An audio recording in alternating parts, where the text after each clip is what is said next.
are the views of the host and guests and not necessarily those of KTLV radio station. Any products endorsed on this program do not represent an endorsement by KTLV Radio, its staff, or management. Good morning, Oklahoma City, and welcome to the Clara Luper Show. In a moment, your host, Clara Luper. Come on, Jesus. Come on, Jesus. Oh, Lord. Oh, Lord. Good morning, ladies and gentlemen, and a happy good morning to you, wherever you are. This is a Clara Luper radio show, and today's show is being brought to you by, guess what? McKay Davis Funeral Home. McKay Davis Mortuary is serving the state of Oklahoma for over 75 years with quality service and dependability. A.L. McKay came to the state of Oklahoma in 1917. He was a very progressive and respected businessman. He opened his doors about McKay Funeral Home on April 26, 1926. The first location was at Northeast 5th and Phillips. After 7 years, due to the new zoning laws, Mr. McKay moved his business to 928 Northeast 4th Street in 1933. He was a trusted lay leader in the Avery Chapel AME Church and a leader of many Masonic groups. Mr. McKay died on June 2, 1946, leaving the business to his beautiful wife, Mrs. Beulah McKay. The business continued with great success with the remodeling building in August of 1957. Mrs. McKay brought about a legacy of her own by bringing in several partners and incorporating the business in 1957. Her colors for the limousine fleet was pink and black, which will always be remembered. The exterior of the current location still bears the color pink in her memory. Mrs. McKay partnered with Sammy T. Davis in 1969. The McKay Davis Funeral Home thrived, and a new location was built and opened in 1976. Mrs. McKay died on November the 24th, 1976, only a short time after the open house for the new location. She was 80 years old. McKay Davis has a qualified staff today of licensed morticians and trained professionals. They quest for knowledge about the funeral industry, continuing to attend seminars, conducting seminars, trade shows, and conventions. Let me tell you where it's located in order that you will really know. Or should I tell you? I don't know whether I should or not, but I can tell you the telephone number is 424-3339. Tell them you heard it on the Clara Luper radio show. This morning I'm going to give away 100 pounds of chitlins, 1 ham, 1 turkey. Stand by, because you might be the winner. My first question is, many of you have heard of Adolor Scipia. I want you to call me and tell me the first name of a son. The telephone number is out here. Shall I tell you the number? 672-1220. Are you in need for a new or used vehicle? See Rodale at John Vance's Auto Group, located at I-35 in the South Guthrie exit. The telephone number is 282-2113. You have 9 lines to pick from. Just think: Cadillac, Buick, Pontiac, GMC, Chrysler, Dodge, Jeep, Mercury, and Ford. Does that suit your car appetite? Well, see Rodale Hornby. He will put you in the car of your need. That's John Vance's Motor, I-35 in South Guthrie, Oklahoma. Remember, the telephone number is 282-2113. Yes, this is the Clara Luper radio show, and certainly this portion of our radio show today is brought to you by Gates Barbershop, located at 2609 North Martin Luther King in Oklahoma City, Oklahoma. They are all ready to cut your hair, and they will cut it in any style that you like. All you got to do is go to 2609 North Martin Luther King, and you don't need an appointment. Black's Flower Shop, a family tradition since 1934, gives fresh flowers, plants, gifts, balloons, bouquets, fruit baskets, flowers for all occasions. They have funeral flowers and sprays. Located at 8485 Northeast 23rd Street, Oklahoma City, Oklahoma, 4244715. And you may call if you're out of town, 1-866-233-0965. Open Monday through Fridays, 8:30 to 5:30. And on Saturday today, they will be open until noon. Yes, I'm giving away 100 pounds of chitlins today. I'm giving away a ham. I'm giving away one of them big old delicious turkeys.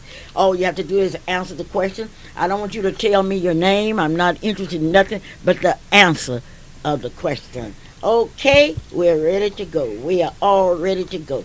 Are you ready? Yes, you're ready. Hello? Hello? Oh, well, Hello? Yes. Hello? What is the answer to the question? Ruth, Bruce, what is your name? Eugenia. Eugenia Zachary, you got you some chitlins. Bruce Fisher. Now I have some good news for you. Bruce Fisher will be my guest here today, and it's going to be quite interesting. Thank you. Stay on the telephone, and Calvin will get your name and address and all of that, and you will get 10 pounds of chitlins. Chitlins got a story because they are something that was created by our own forefathers. This portion of our program, and today is very special because we got to tell you about hometown. That's where you go and get your chitlins. Located at 2001 Northeast of 43rd Street. The telephone number is 427-9576.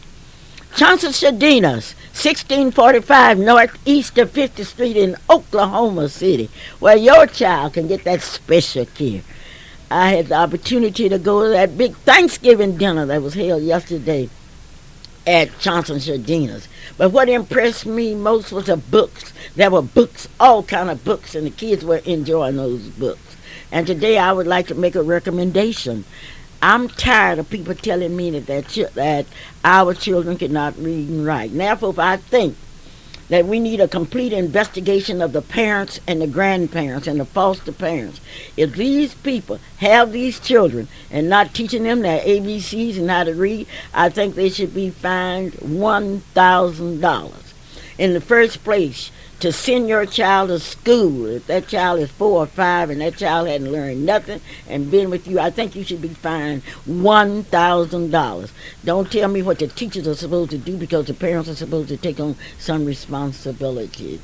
That was brought to you. Now, that's what I think. I don't know what you think. Maybe you think the teachers should do it all, but I know one. Anybody going to stay at your house, drink your milk, you're going to feed that child, and that child doesn't know an A from a bullfrog. I think you should be fined $1,000.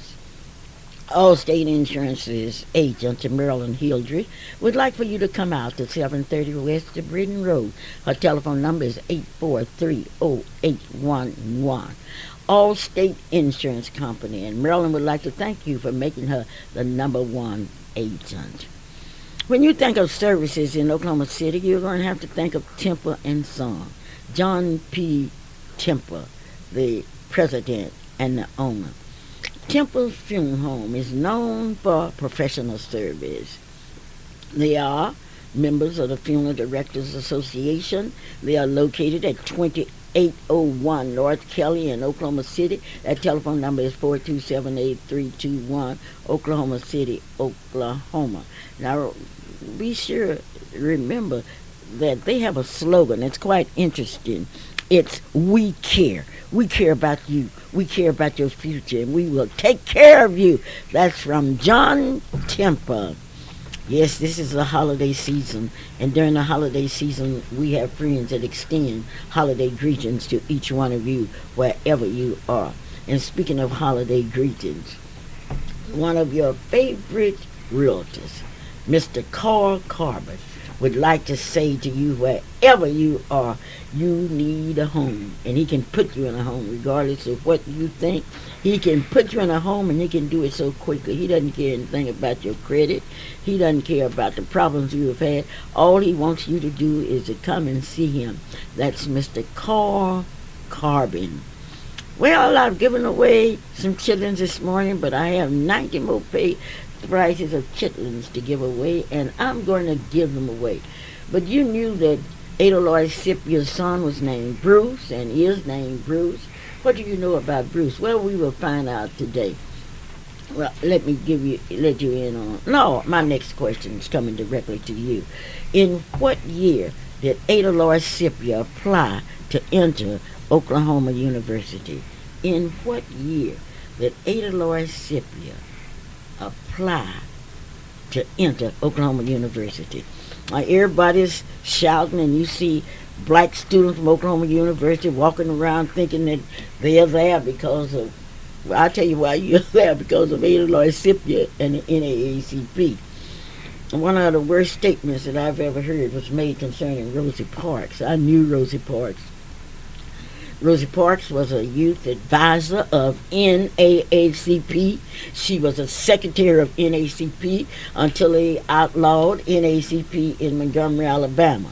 She fought for the elimination of segregation in transportation, not in housing, not in public accommodations, not in employment. Her battle was in transportation. Now, if you don't believe it, go to the library and read for yourself.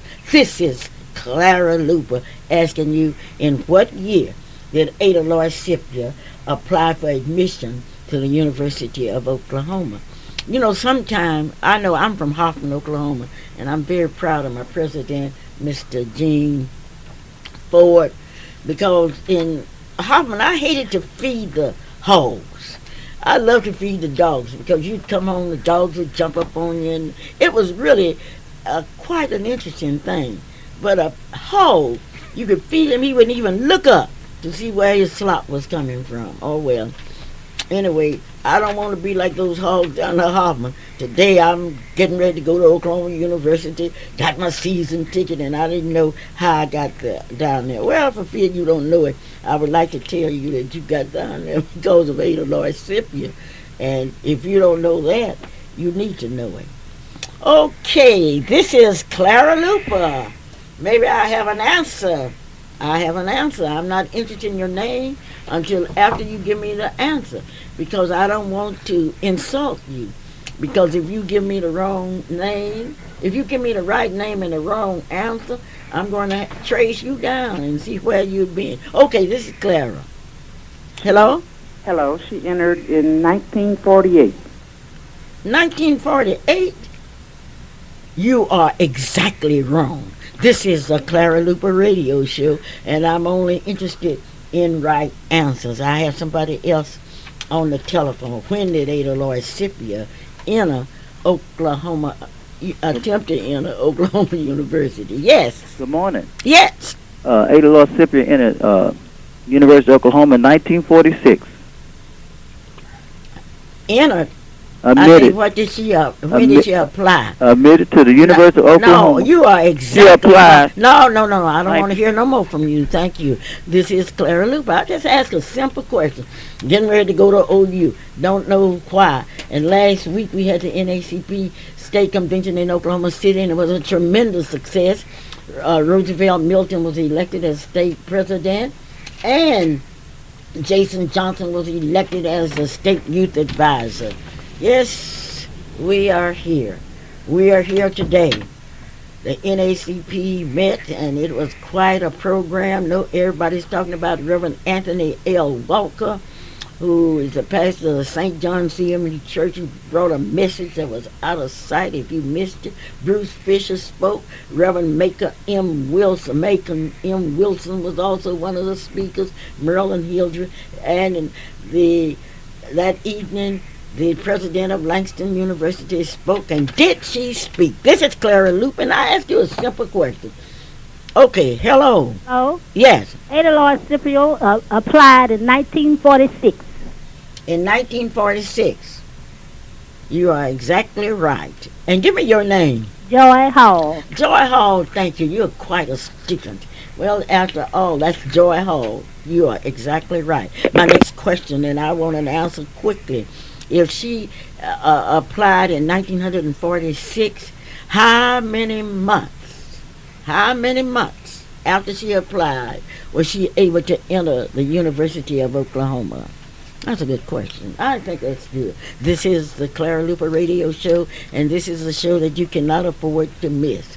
How many months did it take? Oh, I'm getting ready to go to OU. You have always been ready to go to OU because they wouldn't let any black people down there. Well, one thing about it that you've got to take in consideration, that because of the NAACP, and I want to keep emphasizing that because these non-professional people don't realize how the NAACP have influenced their lives. But one thing I want you to know today, that unless you know your history, you will be blinded to what is happening. Oh, yes, I can hear you hollering and yelling, but don't you know that it was a long fight? How many months did it take? That's all I need to know this morning. I'm so proud of Eloy Scipio because she was my classmate, and I even know where she was from in Oklahoma. The telephone number out here is 672-1220. Tell me how many months did it take for Eloy Scipio to get into the University of Oklahoma. And whatever you do, don't go away because Bruce Fisher will be here with me at 9:30 today. And am I ready for him? And you can make the judgment yourself. 672-1220. How many months did it take for Eloy Scipio to enter the University of Oklahoma? And thank God for the NAACP, and thank God for preachers like Reverend Perry and Provo, Wynn and others that stood in their pulpits and say that it will happen. Hello. Yes. This is Joyce Henderson. Yes, Joyce. Well, I just wanted you to know that it took 41 months. You are exactly right, Joyce. 41 months. That's a long time. That's a long time. 3 years and 5 months. 41 months. That's right. And people are going down there today and they aren't members of the NAACP. I would be ashamed. Let me tell the audience something. After Reverend Walker spoke the other day at the NAACP luncheon, I didn't have to speak. I stood on that floor and I said, one of my students will speak for me, Joyce Henderson. And Joyce, you did a beautiful job, and I would like to thank you. Okay. Thank you. Thank you. All right. Bye-bye. Okay, hold the line so we can get the information. And you got some chitlins. I know your husband would be happy to get some chitlins. Make him clean them. He's a big alpha. Well, he's a big alpha. Just got out the hospital yesterday, so he's doing fine. He just got out the hospital. Yes, he's doing fine. Okay, but don't make him clean the chitlins. I won't make him do that. Well, you clean them. Thank you. Say a special hello to him for me. All right. This portion of our program is brought to you by Adams Barbershop, located at 1517 Northeast 23rd. You talking about a tradition. Clarence Adams has a tradition. Serving his community, serving in his church, and setting up a business where his children can carry on the tradition. And they are doing a great job. Adams and Son. Let me tell you something. Go to 1517 Northeast 23rd Street and look for yourself. The telephone number is 424-3303. Let me repeat that. The telephone number is 424-3303. Okay, I've had some good answers, and don't you come asking me how I feel today. I feel good. Oh, who wouldn't feel good just to be alive? And I don't have to complain, and people say, Clara, why don't you stop working? Well, anyway, I read somewhere, beat our faith, but not until you get rheumatism, not until you get arthritis, but be faithful unto death. And then he has promised you a prize, and that's a big prize. If Ada Lois Scipio, 41 months before she could get into the University of Oklahoma, everybody knows that the NAACP paid for that case. But how many of you know who was president of the NAACP at that time? Because the president of the NAACP was the one that drove her down to Norman, Oklahoma. And don't you forget it. Call me, 672-1220, and let me know. Clara Luper, the most intelligent audience in the state of Oklahoma. And I'm just so excited. I'm excited because life is beautiful. The Oklahoma president of the Oklahoma NACP conference. Who was the president? And you've got to give credit where credit is due. And I want you to read. I want you to be so intelligent. I want you to be proud of yourself. This portion of our program is brought to you by Miss Black Oklahoma. Miss Black Oklahoma. Yes, yes, yes. We are now taking applications for Miss Black Oklahoma and for pages and extorts. Don't wait until the last minute because you will be too late. If you are 17 and you know you're beautiful and all God's children are beautiful, if you have talent, good. If you don't have any talent, good, because we can make sure that you have talent. We are taking pages from the ages of 2 to 16. So if you have someone in that age bracket and you don't mind them going through our training, and we train hard because we've got to prepare. I say, and I would like to repeat, if you parents, you educated parents, you uneducated parents, if you can't teach your child the 2 plus 2 equals 3 plus 2, what are you doing with your time? Are you sitting up dreaming of a better day, dreaming of your child becoming an NBA basketball player and can't spell basketball? I say you should be fined $1,000. Okay, I need an answer to that question. You better hurry. You better hurry. Who was a state president of Oklahoma's NACP when Ada Lloyd Scipio was taken down to Oklahoma University? You don't know? Well, I don't know whether you know or not, but I do know that I've got to give away these chitlins. And maybe you don't know that. Maybe you know. Give me... Oh, I know I want an answer to that question because I've got to get through. And I want you to listen very carefully when Bruce Fisher comes on today, because I'm going to ask you some questions about what he's saying, because the purpose of radio and media is to educate. We've got to educate our people. And once again, if you parents out there, you parents, you grandparents, if you aren't teaching your children to read, I say you should be fined $1,000. And here comes Calvin. Calvin doesn't like what I'm saying, but I would like to say it again. I think they should be fined $1,000 and not on credit. Incidentally, the Zeta Phi Beta sorority will be meeting at Quails United Methodist Church today. And all Zetas are required to be present according to the Bacillus. Calvin, what do you think about my recommendation? Now, this is what I think. I think that the parents, the grandparents, the foster parents, and all got all these children, and they aren't teaching them manners, they aren't teaching them how to read, I think they should be fined $1,000. What do you think? $1,000 fine. Goodness gracious, Mom. Kelly, wait a minute. We got an answer. First of all, let me say good morning to you. Okay. You know, I can't be a part of the Clara Luper Radio Show live and in beautiful living color without saying good morning to you. Well, you said good morning, but I got somebody that got an answer. They're probably wrong anyway. But no, they are. Yes, they are. I am right. Okay. Matter of fact, they didn't stay on the line long enough. But as far as the $1,000 go, that is a small price to pay for intelligence. And somewhere down the line, young people and old people have to know how to read, have to understand what they done read, and even better than that, they have to be able to express. Well, I'm saying what they the done read. parents and the grandparents and the foster parents and the Well, they have some responsibilities, but you don't think they should be fined $1,000? Well, then how much are we going to fine the schools that they go to? Should we fine the schools also? I didn't say nothing about the school. I'm asking. But how can teachers teach children that's not disciplined? You tell me. Oh. Okay. Well, All anyway, right, I I'm need going to tell you $1,000 $1,000 is the price you threw out there, but is that enough? No. What would you Will say? that be enough? You charge them a nickel, dime. No, it'll be a lot more than that, because one thing about First State Bank, every place else, they don't like you coming in there with nickel deposits. But we've got to teach our kids. We've got to teach them, and it's a cooperative Well, if we effort. can't teach them, we can't blame them. $1,000. Okay, well, you say 1,000. I'm going to think about it. Maybe one of the callers will come in with a different number. But Okay.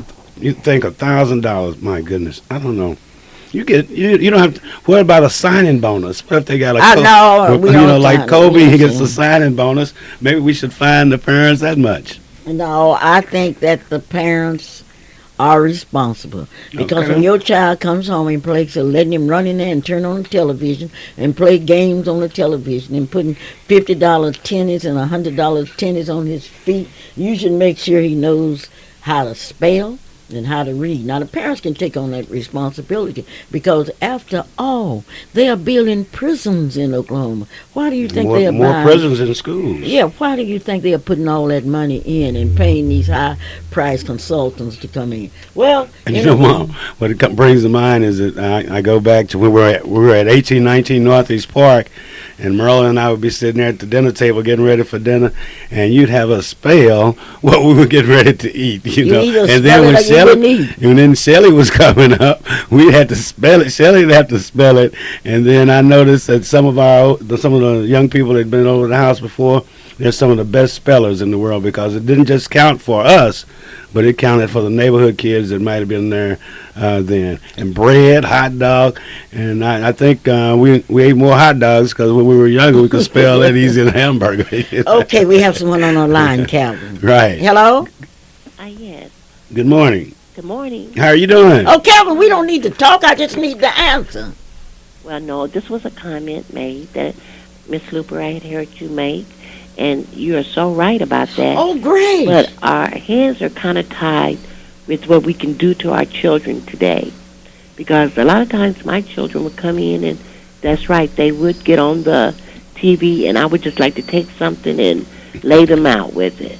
But, you know, today our hands are really tied. Why? What we can do to our children. Why? Because we have this law where they have this, where the teachers and the counselors come in and ask, where did you get that scar, or what might be happened to them? No, give it to I'm them. Just saying. Well, I'm telling you how to give it to them. Put them on, pull that dress or thing and hit them on their bottom. They won't go and even on their bottom. And they feel like they've been abused. That's the first thing they say. They've been abused. And so we don't want to lose our children today. But the way the laws have made it today, I mean, we could really discipline the way that they really need to be disciplined. But our hands are really tied. Well, my hands aren't tied. The kids that are working with me in NACP and Miss Black, the Page, and the Soul Bazaar, if you don't believe I'll get them, you ask them. Because in first place, I am not going to perpetuate ignorance. Thank you so very much. All right, then. Thank you, Miss Luper. If the law's so interested in my kids, let them come and feed them. And I have some kids like Calvin, Merlin, and Shelley that can really eat. I can spell almost everything. I told you that Bruce Fisher will be here at exactly 9:30, and I know you're waiting. I know you can hardly wait, because you'll be saying, "Is that Ada Lordship, your son?" Yes, and his name is Bruce. Hello? This is Clara Luper. This is Bishop Bobby from True Love Full Gospel Church. Yes. I want to ask you a question. Who gets the blame when these kids make it all the way through college and can't read and become football stars and everything else? Who gets the blame? Sir? This is the Clara Luper radio show, and I've never invited anybody to ask me questions. I'm the one that asks the question. Bishop, you won't hear me up on that, because you have a responsibility. I'm a great admirer of yours. Yes, but you have a responsibility to check in your church to see if the kids can read. You have that responsibility, and the preachers have that responsibility, because Reverend Wee and Reverend Walker used to check on all of their people. Reverend Bratton, they would check on them. You preachers have the ears of the people now. If you tell those parents to teach their kids how to read, and do you know what could happen to you? Your anniversaries will be bigger, because these kids will be making more money. That's where the blame is. The blame will be there, and the I'm not going to answer your question. question. All right, I tried, Bishop. The blame will show up in the future, because lives will be different. We'll have some more intelligent young kids are running around. I really admire what Steve Billingsley has done with he's just. God bless you. I love both of you. Thank you for loving me. Prove your love to me, brother, by preaching in your church, and tell your parents that Clara Luper say that they need to pay $1,000 if they haven't taught their kids how to read. Bruce Fisher will be here. Bruce Fisher, the leader in our community. Is he carrying on the tradition of his mother, or is he a parasite? I don't know, Calvin, but I will find out. And he's all here. Bruce, how are you this morning? Good morning, Miss Luper. I'm fine. Oh, good. Bruce Fisher. Bruce, where were you born? Chickasha. Chickasha, Oklahoma. Where was your mother born? Chickasha. Where was your father born? In a little cotton field called Grove, Oklahoma. Grove, Oklahoma. Where's Grove, Oklahoma? He was down, as best I understand, in the southwest part of the state where they were picking cotton. They came up from Texas and they were making their rounds through the state. And he was born in Grove, Oklahoma. Mm-hmm. Okay. Granville. It's actually a little south of Frederick in that part of the state. He was born in Granville. Granville. Okay, have you ever been to Granville? Yes, ma'am. What were you doing down there? I was working as a curator for the Historical Society where I presently work, and we were looking at a house that we were getting some artifacts from. Okay, now let's go. Don't get ahead of me now. Where did you go to school? I went to Edwards Elementary School and Northeast High School, the Langston University, University of Ghana, West Africa. Count. My grandmother. Oh, your grandmother taught you how to read. Mm-hmm. And Martha Scipula, my mother's mother. I lived with her until I was about in the 3rd grade. Mama was at Langston, of course, working by that point, and also working to establish a law practice. So my sister Charlene and I lived in Chickasha with my grandmother up until the time I was in the 3rd grade. And she taught you how to read? Yes, yes, ma'am. How did she do? How did she do it? She did it with a book. She did it with a book and some discipline. That's what you need, some discipline. And I would like to recommend to all of you some discipline. Now, and I'd also have to say that Miss Hancock. There was a teacher in Chickasha at Lincoln School named Miss Hancock, and she was very instrumental in also getting me, because at the time I started going to school before I was old enough to go to school. And I would just walk across the school every day and hang out at the school, and they finally said, "You want to go to school?" I said, "Absolutely." They let me in a year early. Oh, they let you in a year early and you learned to read. Now you said you graduated from Langston University, and you left Langston University, and where did you go? I went to West Africa to study at the University of Ghana. How did you get to West Africa? It was a Fulbright Hays scholarship program that they were getting black students from each of the black colleges around the country, and I was fortunate enough to receive one of those scholarships. You were very fortunate. How long were you in West Africa? It was a summer program, so we were there all during the summer, about 3 months. What did you learn while you were there? I learned where we came from. It was an important... That trip probably did more to impact, me than anything else at that point in my life. It was so gratifying to feel that I was a part of the human race, a larger human race than what I'd been exposed to here in the United States. And I also saw how fortunate we were here in the United States. So I came back with a new enthusiasm to learn more and go farther, because a lot of people that I saw didn't have the same opportunities that we had here. So you didn't want to go back to Africa? Oh, I've been back to Africa. I mean to live. Oh, no. Okay, hello? Hello? How you doing? I'm doing fine, but you have an answer to my question? Yeah. Oh, I said, what if the kid don't, some kids, when they born, they can't, they can't read. Oh, no. Well, I didn't expect any kids to read when they were born. They can't even talk. No, I'm talking about, when they get grown, they can't do it. Who said that? I did. You sound like some of the white people during the days of slavery that say that blacks couldn't read. Thank you so much for calling, but I don't agree with you. You better get up off of your rumpers and teach your children how to read or pay $1,000. Thank you. Okay, back to Bruce Fisher. Okay, Bruce. Now, you don't want to live in Africa. No.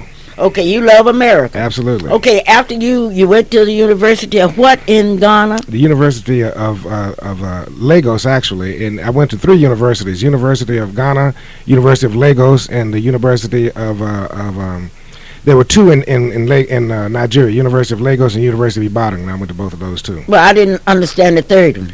Ibadan. Okay, Ibadan. Mm-hmm. That's a good word. Yeah. Now, after then, you came back to America. Yes. And what did you do? I went to Texas Southern University to get a master's in history. You got a master's in history? Yes. Oh, great. What did your mother major in? Her first degree was in English from Langston, and then she went to the University of Oklahoma and got a law degree. Okay. Now, you have a major in history. Now, what are you doing now? I work as a curator at the Oklahoma Historical Society. I'm really proud because we didn't have any